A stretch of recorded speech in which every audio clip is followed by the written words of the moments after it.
Hi everyone, this is Robert. Welcome to The Well-Told Tale.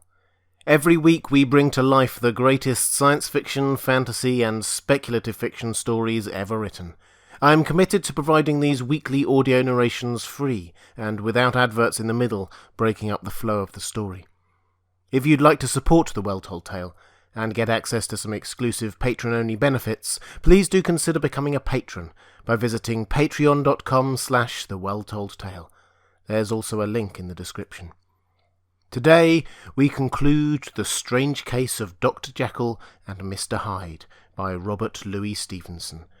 We pick up the story after the dramatic events of the night before. Mr. Utterson, the lawyer, had broken into Dr. Jekyll's workrooms to find the despicable Mr. Hyde lying dead on the floor, apparently having killed himself. Jekyll is nowhere to be seen. Utterson returns to his home clutching a package of papers that promises to make sense of all that has transpired. We pick up on the story with him starting to read the narrative of Dr. Lanyon, a mutual friend. So pull up a chair, relax, and enjoy the final part of Dr. Jekyll and Mr. Hyde.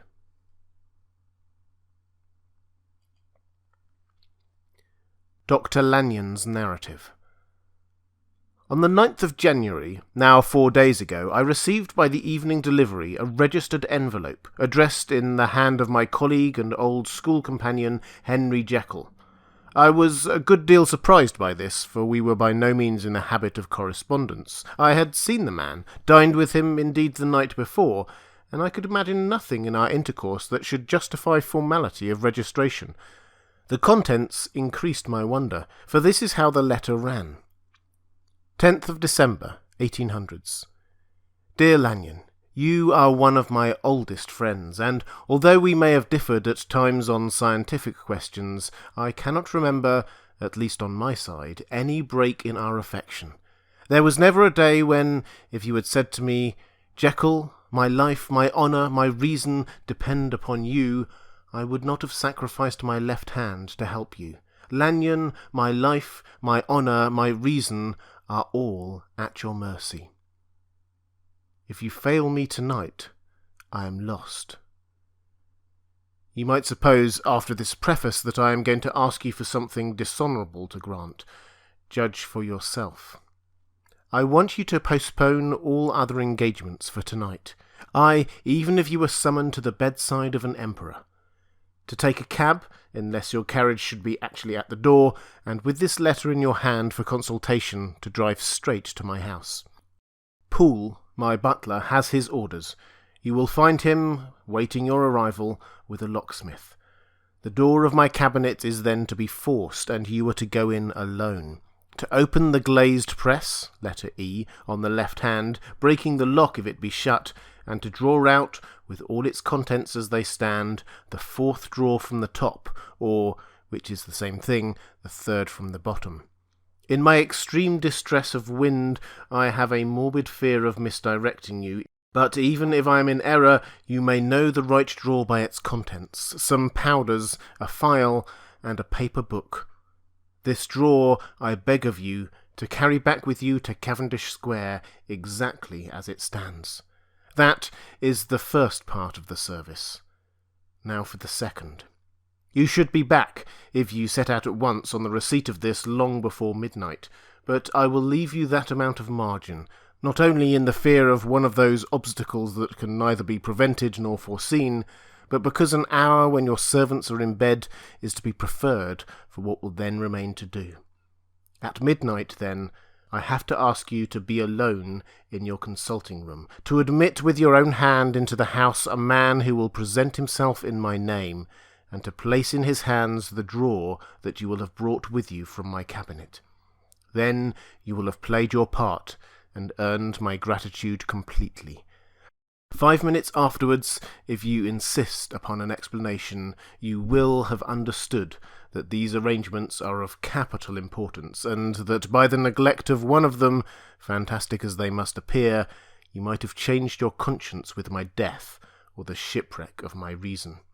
Confident as I am that you will not trifle with this appeal, my heart sinks, and my hand trembles at the bare thought of such a possibility. Think of me at this hour, in a strange place, labouring under a blackness of distress that no fancy can exaggerate, and yet well aware that if you will but punctually serve me, my troubles will roll away like a story that is told. Serve me, my dear Lanyon, and save your friend, H.J.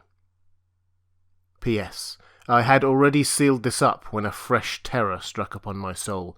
It is possible that the post office may fail me, and this letter not come into your hands until tomorrow morning. In that case, dear Lanyon, do my errand when it shall be most convenient for you in the course of the day, and once more expect my messenger at midnight. It may then already be too late, and if that night passes without event, you will know that you have seen the last of Henry Jekyll. Upon reading of this letter, I made sure my colleague was insane, but till that was proved beyond the possibility of doubt, I felt bound to do as he requested. The less I understood of this farrago, the less I was in a position to judge of its importance, and an appeal so worded could not be set aside without a grave responsibility. I rose accordingly from table, got into a hansom, and drove straight to Jekyll's house. The butler was awaiting my arrival. He had received by the same post as mine a registered letter of instruction, and had sent at once for a locksmith and a carpenter. The tradesmen came while we were yet speaking, and we moved in a body to old Mr. Denman's surgical theatre, from which, as you are doubtless aware, Jekyll's private cabinet is most conveniently entered. The door was very strong, the lock excellent. The carpenter avowed he would have great trouble and have to do much damage if force were to be used, and the locksmith was near despair. But this last was a handy fellow, and after 2 hours' work the door stood open. The press marked E was unlocked, and I took out the drawer, had it filled up with straw and tied in a sheet, and returned with it to Cavendish Square. Here I proceeded to examine its contents. The powders were neatly enough made up, but not with the nicety of the dispensing chemists, so that it was plain that they were Jekyll's private manufacture. And when I opened one of the wrappers, I found what seemed to me a simple crystalline salt of a white colour. The phial, to which I next turned my attention, might have been about half full of a blood-red liquor, which was highly pungent to the sense of smell, and seemed to me to contain phosphorus and some volatile ether. At the other ingredients I could make no guess. The book was an ordinary version book, and contained little but a series of dates. These covered a period of many years, but I observed that the entries ceased nearly a year ago, and quite abruptly. Here and there a brief remark was appended to a date, usually no more than a single word. Double, occurring perhaps 6 times in a total of several hundred entries, and once, very early in the list, and followed by several marks of exclamation, total failure. All this, though it whetted my curiosity, told me little that was definite. Here were a phial of some tincture, a paper of some salt, and the record of a series of experiments that had led, like too many of Jekyll's investigations, to no end of practical usefulness. How could the presence of these articles in my house affect either the honour, the sanity, or the life of my flighty colleague? If his messenger could go to one place, why could he not go to another? And even granting some impediment, why was this gentleman to be received by me in secret?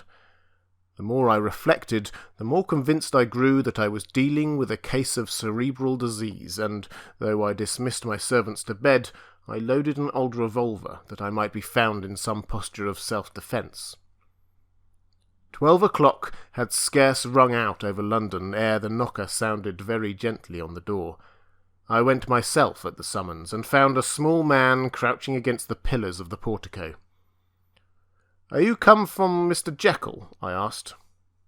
He told me yes by a constrained gesture, and when I had bidden him enter, he did not obey me without a searching backward glance into the darkness of the square.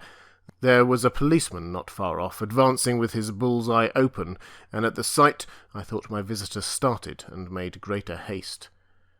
These particulars struck me, I confess, disagreeably, and as I followed him into the bright light of the consulting-room, I kept my hand ready on my weapon. Here at last I had a chance of clearly seeing him. I had never set eyes on him before, so much was certain. He was small, as I have said. I was struck besides with the shocking expression of his face, with his remarkable combination of great muscular activity and great apparent debility of constitution, and, last but not least, with the odd subjective disturbance caused by his neighbourhood. This bore some resemblance to incipient rigour, and was accompanied by a marked sinking of the pulse.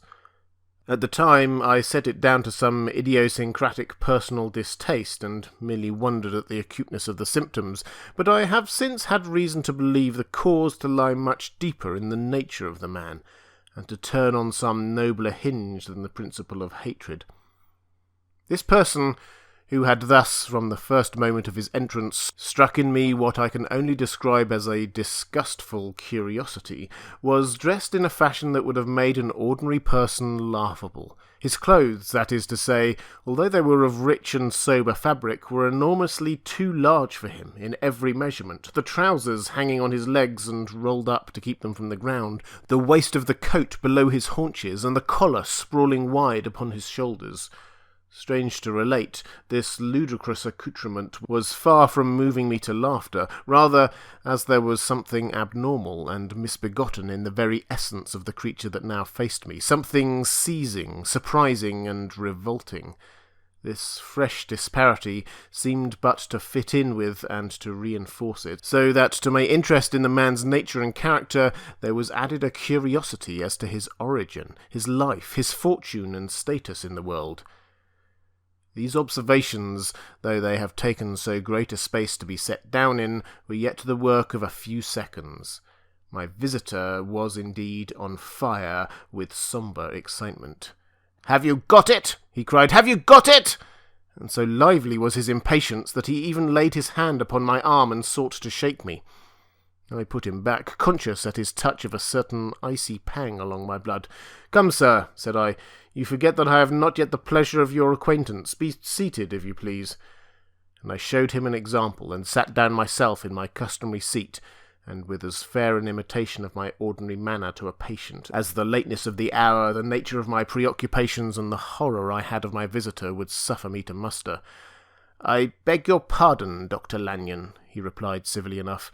"What you say is very well founded, and my impatience has shown its heels to my politeness. I come here at the instance of your colleague Dr. Henry Jekyll on a piece of business of some moment, and I understood—" He paused and put his hand to his throat, and I could see, in spite of his collected manner, that he was wrestling against the approaches of the hysteria. "I understood a drawer—" But here I took pity on my visitor's suspense, and some perhaps on my own growing curiosity.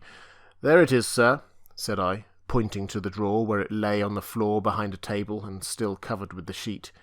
He sprang to it, and then paused and laid his hand upon his heart. I could hear his teeth grate with the convulsive action of his jaws, and his face was so ghastly to see that I grew alarmed both for his life and reason. "Compose yourself," said I.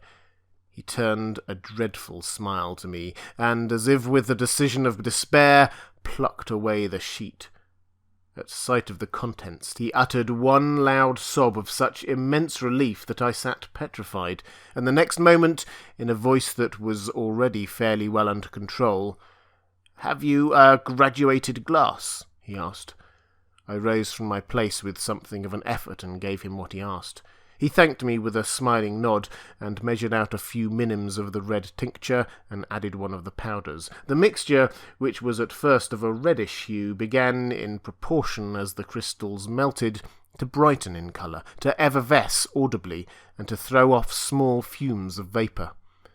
Suddenly, and at the same moment, the ebullition ceased, and the compound changed to a dark purple, which faded again more slowly to a watery green. My visitor, who had watched these metamorphoses with a keen eye, smiled, set down the glass upon the table, and then turned and looked upon me with an air of scrutiny. "And now," said he, "to settle what remains. Will you be wise? Will you be guided? Will you suffer me to take this glass in my hand, and to go forth from your house without further parley? Or has the greed of curiosity too much command of you? Think before you answer, for it shall be done as you decide. As you decide, you shall be left as you were before, and neither richer nor wiser, unless the sense of service rendered to a man in mortal distress may be counted as a kind of riches of the soul. Or, if you shall so prefer to choose, a new province of knowledge, and new avenues to fame and power shall be laid open to you here, in this room, upon the instant, and your sight shall be blasted by a prodigy to stagger the unbelief of Satan. Sir, said I, affecting a coolness that I was far from truly possessing, you speak enigmas, and you will perhaps not wonder that I hear you with no very strong impression of belief, but I have gone too far in the way of inexplicable services to pause before I see the end. It is well, replied my visitor. Lanyon, you remember your vows. What follows is under the seal of our profession, and now you who have so long been bound to the most narrow and material views, you who have denied the virtue of transcendental medicine, you who have derided your superiors, behold. He put the glass to his lips and drank at one gulp. A cry followed. He reeled, staggered, clutched at the table and held on, staring with injected eyes, gasping with open mouth. And as I looked, there came, I thought, a change. He seemed to swell. His face became suddenly black, and the features seemed to meld and alter, and the next moment I had sprung to my feet and leaped back against the wall, my arm raised to shield me from that prodigy, my mind submerged in terror. "Oh, God!" I screamed, and "Oh, God!" again and again, for there before my eyes, pale and shaken and half-fainting, and groping before him with his hands like a man restored from death, there stood Henry Jekyll. What he told me in the next hour I cannot bring my mind to set on paper. I saw what I saw, I heard what I heard, and my soul sickened at it. And yet now, when that sight has faded from my eyes, I ask myself if I believe it, and I cannot answer. My life is shaken to its roots. Sleep has left me. The deadliest terror sits by me at all hours of the day and night. I feel that my days are numbered, and that I must die. And yet I shall die incredulous. As for the moral turpitude that man unveiled to me, even with tears of penitence, I cannot even in memory dwell on it without a start of horror. I will say but one thing, Utterson, and that, if you can bring your mind to credit it, will be more than enough. The creature who crept into my house that night was, on Jekyll's own confession, known by the name of Hyde, and hunted for in every corner of the land as the murderer of Carew. Henry Jekyll's full statement of the case. I was born in the year 1800 to a large fortune, endowed besides with excellent parts, inclined by nature to industry, fond of the respect of the wise, and good among my fellow men, and thus, as might have been supposed, with every guarantee of an honourable and distinguished future. And indeed, the worst of my faults was a certain impatient gaiety of disposition, such as made the happiness of many, but such as I found it hard to reconcile with my imperious desire to carry my head high, and wear a more than commonly grave countenance before the public. Hence it came about that I concealed my pleasures, and that when I reached years of reflection, and began to look around me, and take stock of my progress and position in the world, I stood already committed to a profound duplicity of life. Many a man would have even blazoned such irregularities as I was guilty of, but from the high views I had set before me, I regarded and hid them with an almost morbid sense of shame. It was thus rather the exacting nature of my aspirations than any particular degradation in my faults that made me what I was, and, with even a deeper trench than in the majority of men, severed in me these provinces of good and ill, which divide and compound man's dual nature. In this case, I was driven to reflect deeply and inveterately on that hard law of life which lies at the root of religion and is one of the most plentiful springs of distress. Though so profound a double-dealer, I was in no sense a hypocrite. Both sides of me were in dead earnest. I was no more myself when I laid aside restraint and plunged in shame than when I laboured, in the eye of day, at the furtherance of knowledge or the relief of sorrow and suffering. And it chanced that the direction of my scientific studies, which led wholly towards the mystic and the transcendental, reacted and shed a strong light of this consciousness of the perennial war among my members.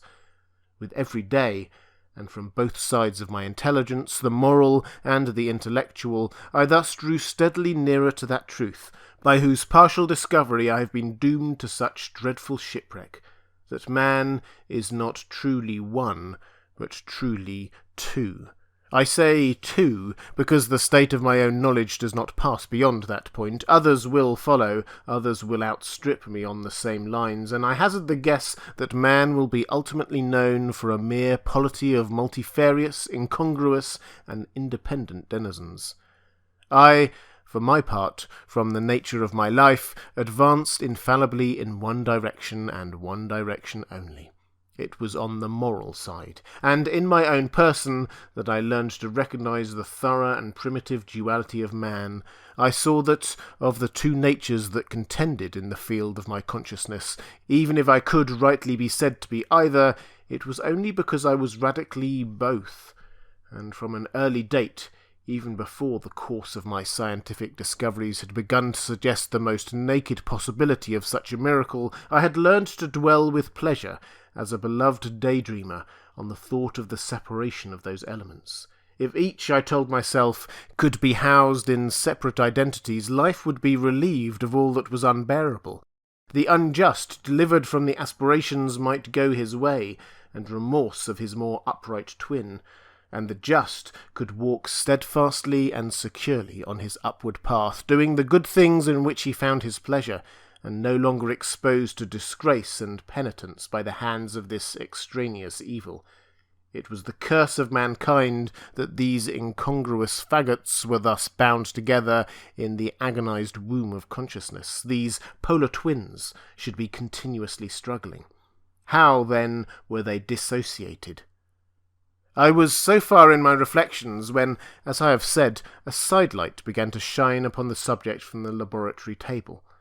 I began to perceive more deeply than it has ever yet been stated the trembling immateriality, the mist-like transience of this seemingly so solid body in which we walk attired. Certain agents I found to have power to shake and to pluck back that fleshly vestment, even as a wind might toss the curtains of a pavilion. For two good reasons I will not enter deeply into this scientific branch of my confession. First, because I have been made to learn that the doom and burthen of our life is bound for ever on man's shoulders, and when the attempt is made to cast it off, it but returns upon us with more unfamiliar and more awful pressure. Second, because, as my narrative will make, alas, too evident, my discoveries were incomplete. Enough, then, that I not only recognized my natural body for the mere aura and effulgence of certain of the powers that made up my spirit, but managed to compound a drug by which these powers should be dethroned from their supremacy, and a second form and countenance substituted, none the less natural to me because they were the expression and bore the stamp of lower elements in my soul.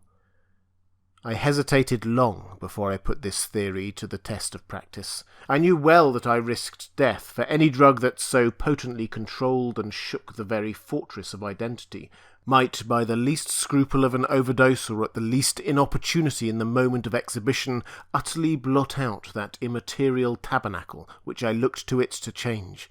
But the temptation of a discovery so singular and profound at last overcame the suggestions of alarm.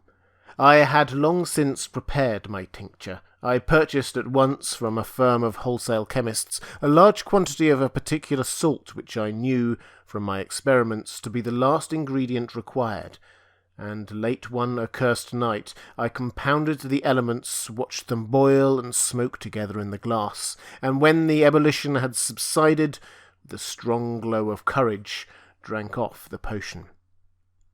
The most racking pangs succeeded, a grinding in the bones, deadly nausea, and a horror of the spirit that cannot be exceeded at the hour of birth or death.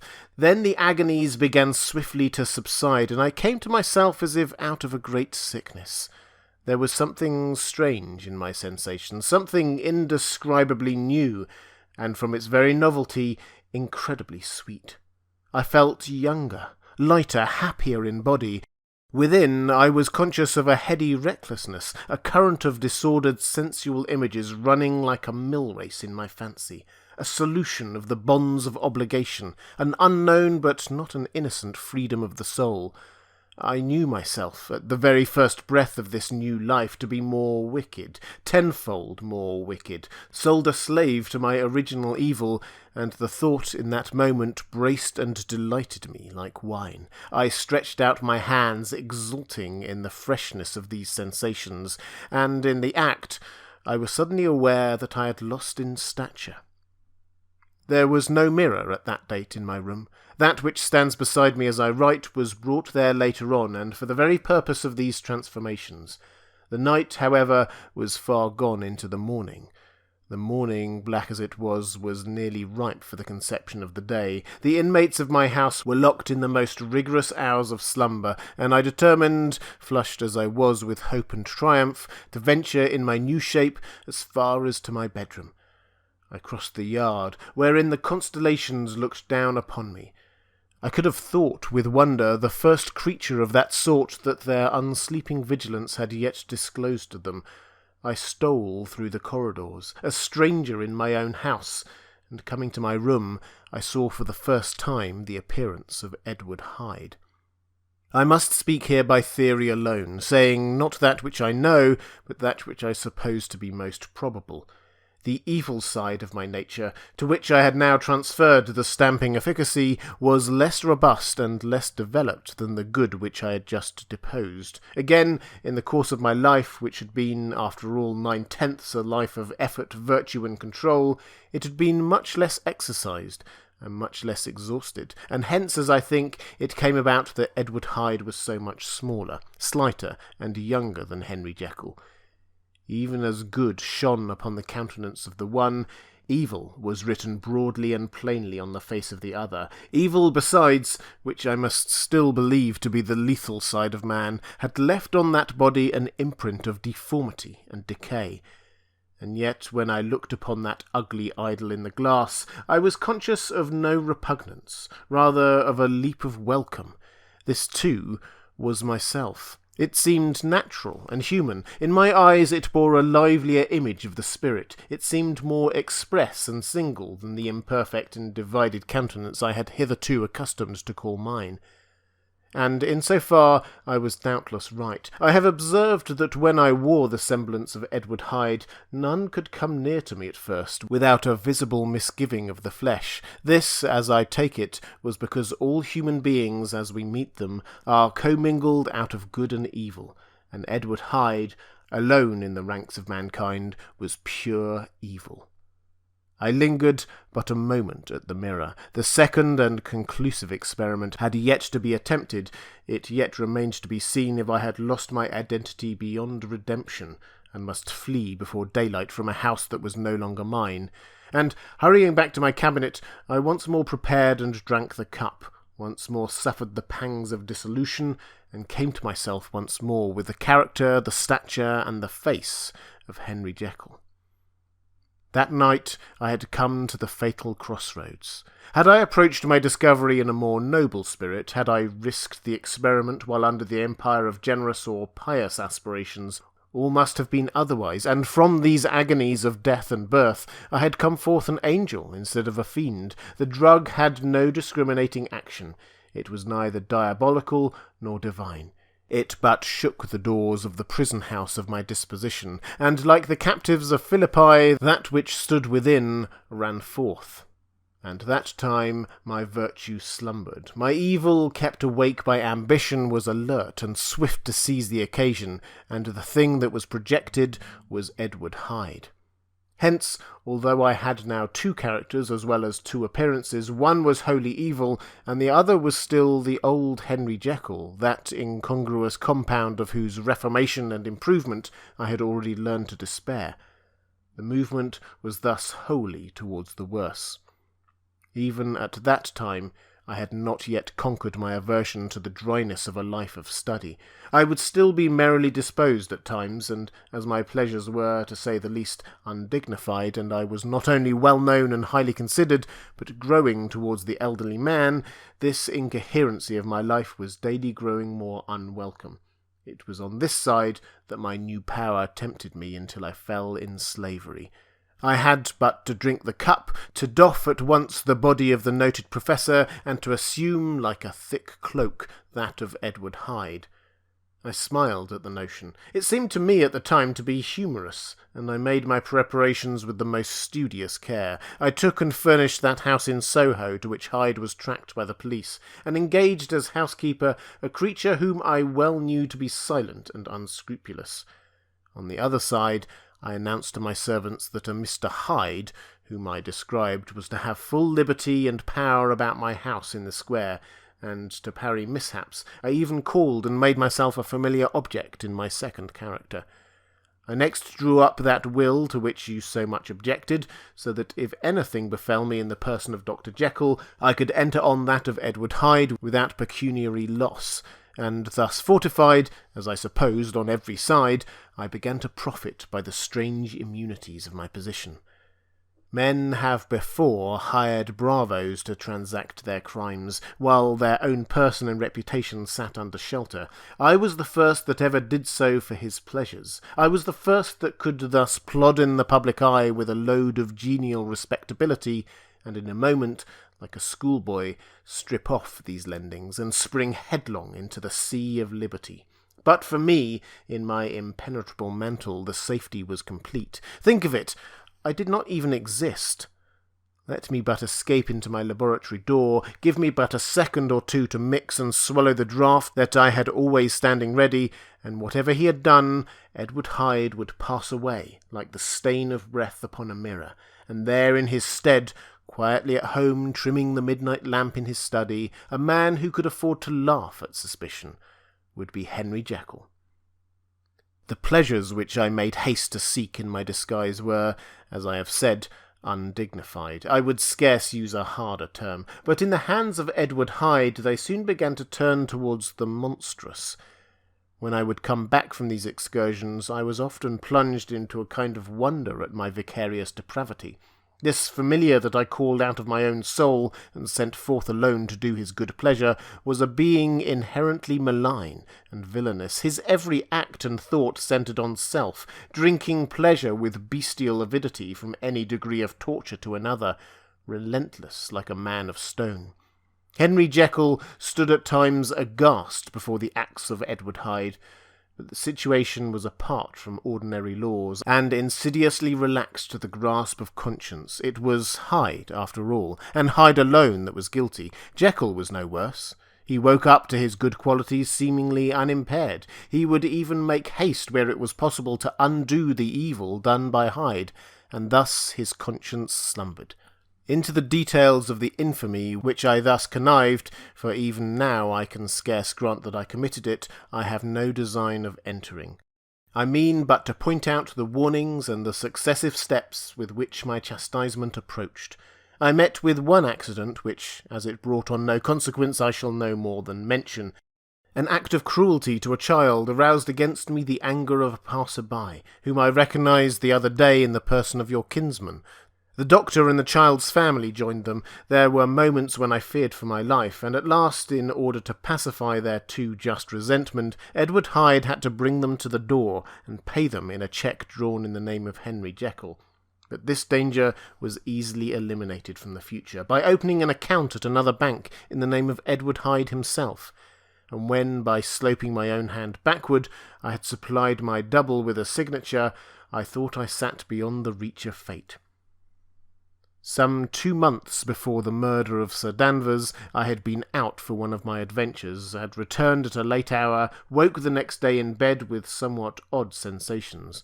It was in vain I looked about me. In vain I saw the decent furniture and tall proportions of my room in the square.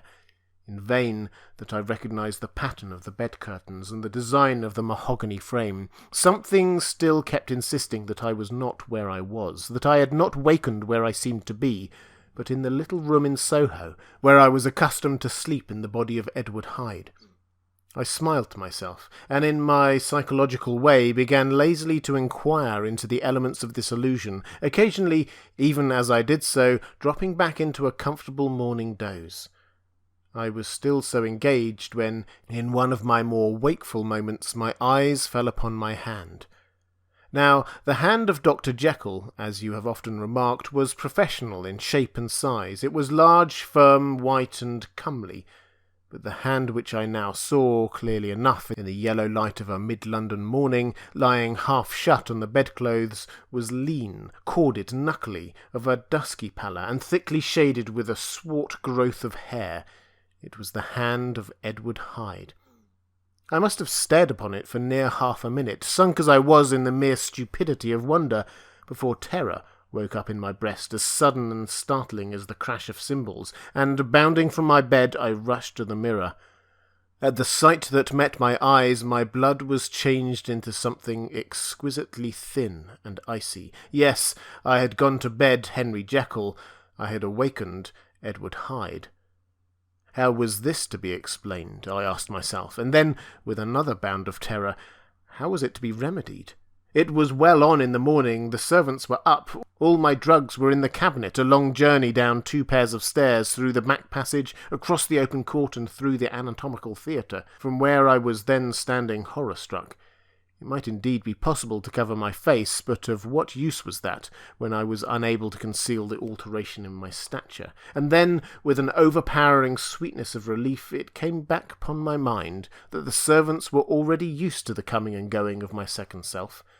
I had soon dressed, as well as I was able, in clothes of my own size, had soon passed through the house where Bradshaw stared and drew back at seeing Mr. Hyde at such an hour, and in such a strange array, and 10 minutes later Dr. Jekyll had returned to his own shape, and was sitting down with a darkened brow to make a feint of breakfasting. Small indeed was my appetite. This inexplicable incident, this reversal of my previous experience, seemed, like the Babylonian finger on the wall, to be spelling out the letters of my judgment, and I began to reflect more seriously than ever on the issues and possibilities of my double existence.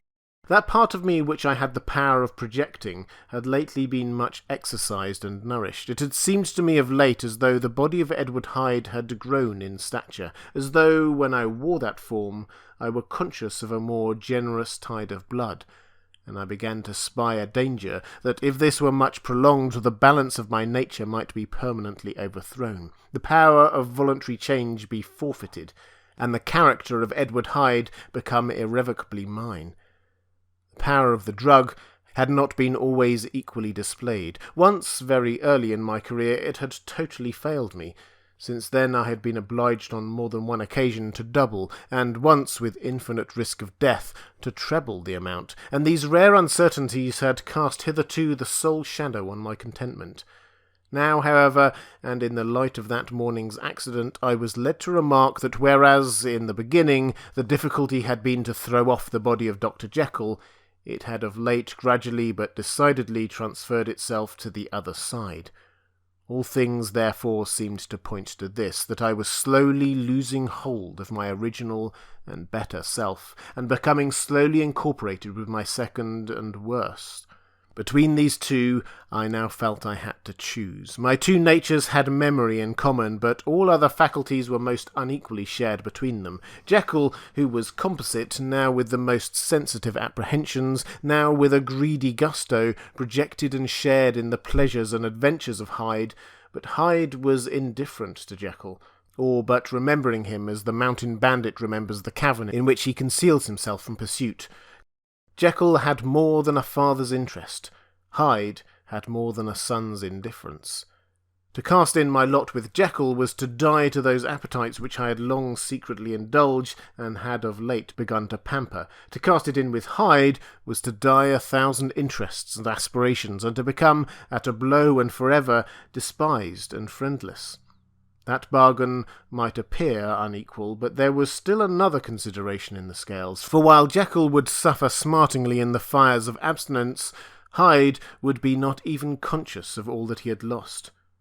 Strange as my circumstances were, the terms of this debate are as old and commonplace as man. Much the same inducements and alarms cast the die for any tempted and trembling sinner, and it fell out with me, as it falls with so vast a majority of my fellows, that I chose the better part, and was found wanting in the strength to keep it.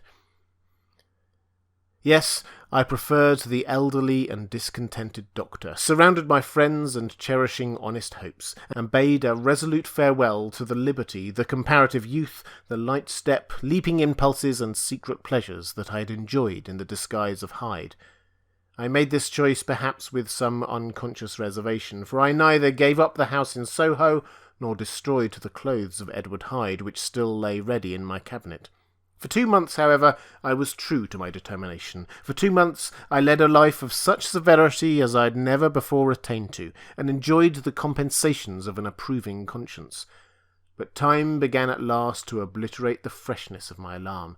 The praises of conscience began to grow into a thing, of course. I began to be tortured with throes and longings, as of Hyde struggling after freedom, and at last, in an hour of moral weakness, I once again compounded and swallowed the transforming draught.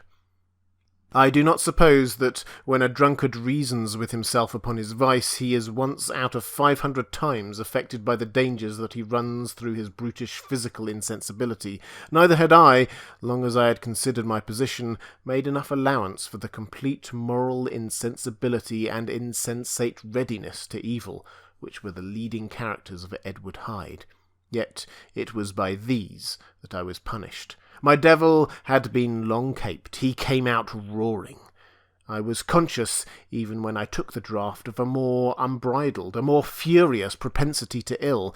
It must have been this, I suppose, that stirred in my soul that tempest of impatience with which I listened to the civilities of my unhappy victim. I declare, at least before God, no man morally sane could have been guilty of that crime upon so pitiful a provocation, and that I struck in no more reasonable spirit than that in which a sick child may break a plaything. But I had voluntarily stripped myself of all those balancing instincts, by which even the worst of us continues to walk with some degree of steadiness among temptations, and in my case, to be tempted, however slightly, was to fall. Instantly the spirit of hell awoke in me, and raged. With a transport of glee I mauled the unresisting body, tasting delight from every blow, and it was not till weariness had begun to succeed that I was suddenly, in the top fit of my delirium, struck through the heart by a cold thrill of terror. A mist dispersed. I saw my life to be forfeit, and fled from the scene of these excesses, at once glorying and trembling. My lust of evil gratified and stimulated, my love of life screwed to the topmost peg. I ran to the house in Soho, and, to make assurance doubly sure, destroyed my papers. Thence I set out through the lamplit streets in the same divided ecstasy of mind, gloating on my crime, light-headedly devising others in the future, and yet still hastening and still hearkening in my wake for the steps of the avenger. Hyde had a song upon his lips as he compounded the draught, and as he drank it, pledged the dead man. The pangs of transformation had not done tearing him before Henry Jekyll, with streaming tears of gratitude and remorse, had fallen upon his knees, and lifted his clasped hands to God. The veil of self-indulgence was rent from head to foot. I saw my life as a whole. I followed it up from the days of childhood, when I had walked with my father's hand, and through the self-denying toil of my professional life, to arrive again and again with the same sense of unreality at the damned horrors of that evening. I could have screamed aloud. I sought with tears and prayers to smother down the crowds of hideous images and sounds which my memory swarmed against me, and still, between the petitions, the ugly face of my iniquity stared into my soul. As the acuteness of this remorse began to die away, it was succeeded by a sense of joy. The problem of my conduct was solved. Hyde was thenceforth impossible. Whether I would or not, I was now confined to the better part of my existence, and oh, how I rejoiced to think it! With what willing humility I embraced anew the restrictions of natural life! With what sincere renunciation I locked the door by which I had so often gone and come, and ground the key under my heel! The next day came the news that the murder had been overlooked, that the guilt of Hyde was patent to the world, and that the victim was a man high in public estimation. It was not only a crime, it had been a tragic folly. I think I was glad to know it. I think I was glad to have my better impulses thus buttressed and guarded by the terrors of the scaffold. Jekyll was now my city of refuge. Let but Hyde peep out an instant, and the hands of all men would be raised to take and slay him. I resolved in my future conduct to redeem the past, and I can say with honesty that my resolve was fruitful of some good. You know yourself how earnestly in the last months of last year I laboured to relieve suffering. You know that much was done for others, and that the days passed quietly, almost happily for myself. Nor can I truly say that I wearied of this beneficent and innocent life. I think instead that I daily enjoyed it more completely. But I was still cursed with my duality of purpose, and as the first edge of my penitence wore off, the lower side of me, so long indulged, so recently changed down, began to growl for license. Not that I dreamed of resuscitating Hyde. The bare idea of that would startle me to frenzy. No, it was in my own person that I was once more tempted to trifle with my conscience, and it was as an ordinary secret sinner that I at last fell before the assaults of temptation. There comes an end to all things. The most capacious measure is filled at last, and this brief condescension to evil finally destroyed the balance of my soul, and yet I was not alarmed. The fall seemed natural, like a return to the old days before I had made my discovery. It was a fine, clear January day, wet underfoot where the frost had melted, but cloudless overhead, and the Regent's Park was full of winter chirrupings and sweet with spring odours. I sat in the sun on a bench, the animal within me licking the chops of memory, the spiritual side a little drowsed, promising subsequent penitence, but not yet moved to begin. After all, I reflected, I was like my neighbours. And then I smiled, comparing myself with other men, comparing my active goodwill with the lazy cruelty of their neglect. And at the very moment of that vainglorious thought, a qualm came over me, a horrid nausea, and the most deadly shuddering. These passed away and left me faint, and then, as in its turn the faintness subsided, I began to be aware of a change in the temper of my thoughts, a greater boldness, a contempt of danger, a solution of the bonds of obligation. I looked down. My clothes hung formlessly on my shrunken limbs. The hand that lay on my knee was corded and hairy. I was once more Edward Hyde. A moment before I had been safe of all men's respect, wealthy, beloved, the cloth laying for me in the dining-room at home, and now I was the common quarry of mankind, hunted, houseless, a known murderer, thrall to the gallows. My reason wavered, but it did not fail me utterly. I have more than once observed that in my second character my faculties seemed sharpened to a point, and my spirits more tensely elastic. Thus it came about that, where Jekyll perhaps might have succumbed, Hyde rose to the importance of the moment. My drugs were in one of the presses of my cabinet. How was I to reach them? That was the problem that, crushing my temples in my hands, I set myself to solve. The laboratory door I had closed. If I sought to enter the house, my own servants would consign me to the gallows. I saw I must employ another hand, and thought of Lanyon. How was he to be reached? How persuaded? Supposing that I escaped capture in the streets, how was I to make my way into his presence? And how should I, an unknown and displeasing visitor, prevail on the famous physician to rifle the study of his colleague, Dr. Jekyll? Then I remembered that of my original character one part remained to me. I could write my own hand. And once I had conceived that kindling spark, the way that I must follow became lighted up from end to end.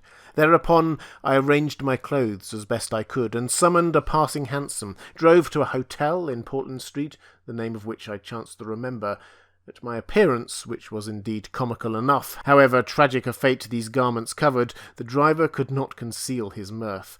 I gnashed my teeth upon him with a gust of devilish fury, and the smile withered from his face. Happily for him, yet more happily for myself, for in another instant I had certainly dragged him from his perch. At the inn, as I entered, I looked about me with so black a countenance as made the attendants tremble.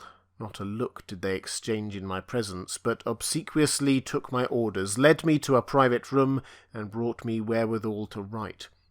Hyde, in danger of his life, was a creature new to me, shaken with inordinate anger, strung to the pitch of murder, lusting to inflict pain. Yet the creature was astute, mastered his fury with a great effort of the will, composed his two important letters, one to Lanyon and one to Poole, and that he might receive actual evidence of their being posted, sent them out with directions that they should be registered. Thenceforward he sat all day over the fire in the private room, gnawing his nails. There he dined, sitting alone with his fears, the waiter visibly quailing before his eye, and thence, when the night was fully come, he set forth in the corner of a closed cabin, was driven to and fro about in the streets of the city. He, I say, I cannot say I.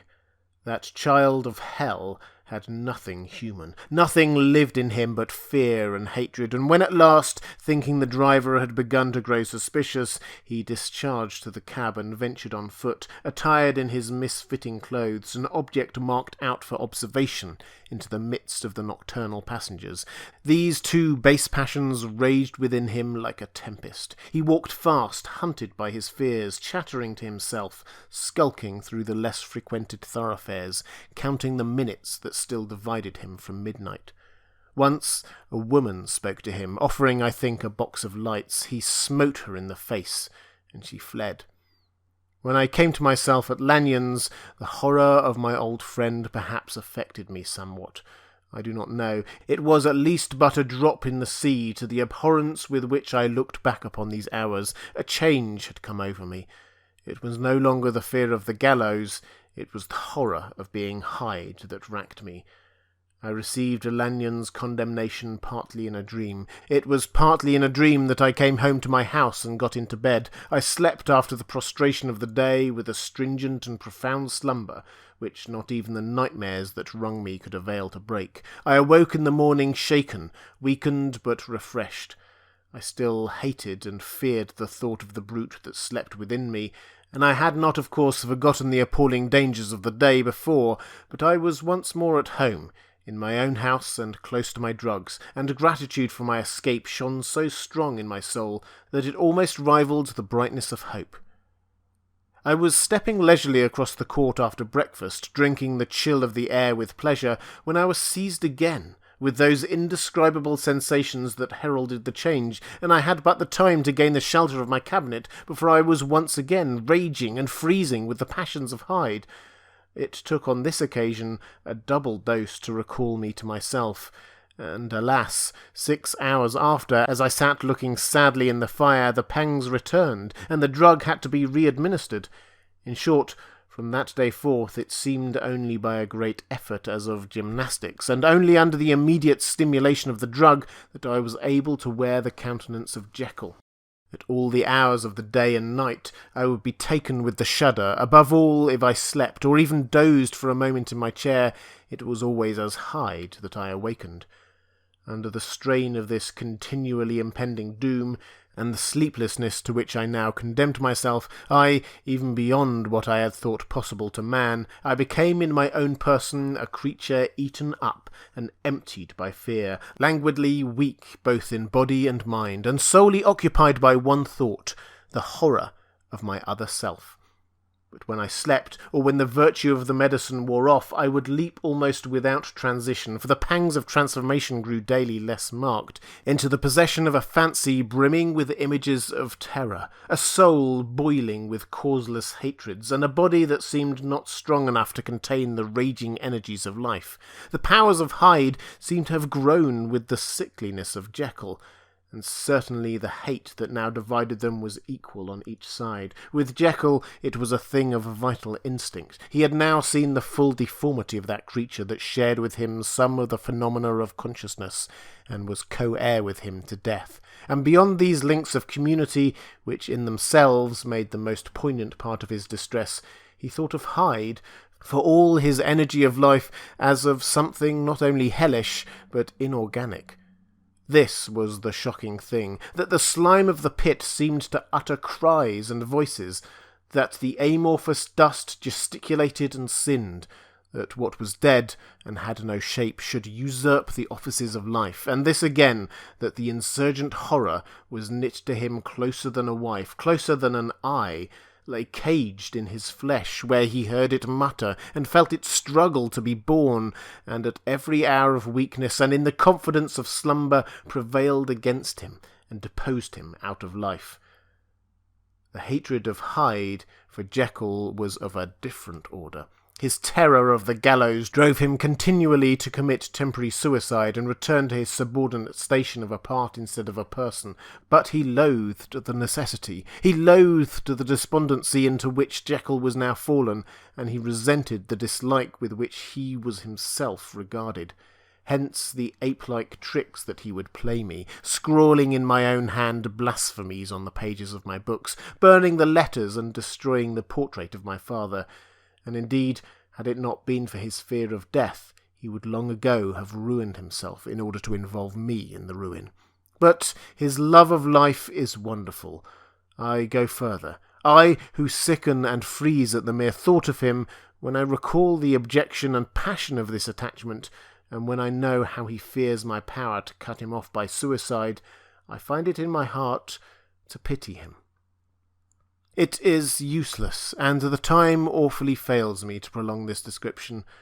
No one has ever suffered such torments, let that suffice, and yet even to these habit brought no not alleviation, but a certain callousness of soul, a certain acquiescence of despair, and my punishment might have gone on for years, but for the last calamity which has now fallen, and which has finally severed me from my own face and nature.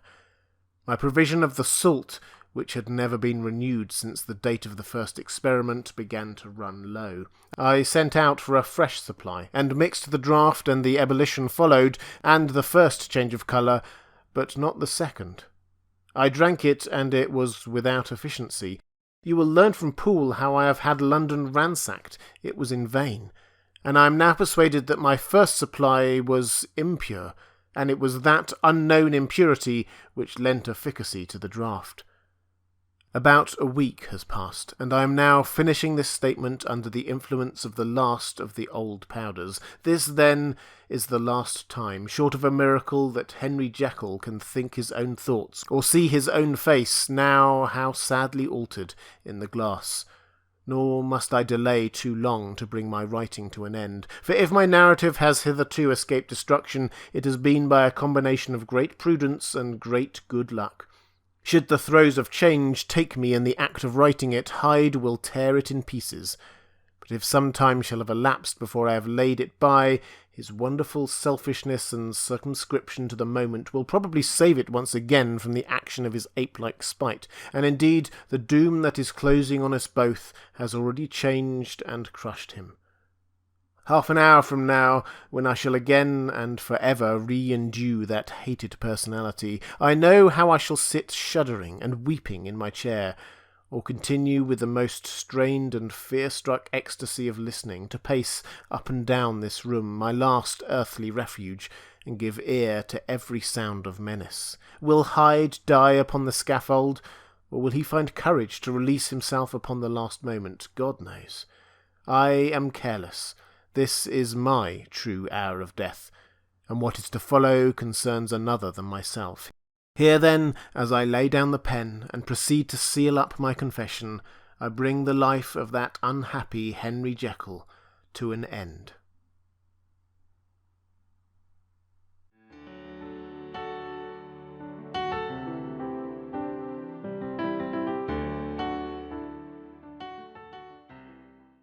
And welcome back.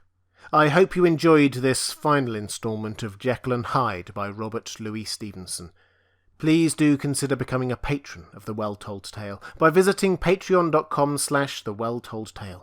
Your support there will help me keep these weekly episodes free for everyone, and there are also patron-only benefits of signing up. That's all for this time. I'll be back with another classic story next week.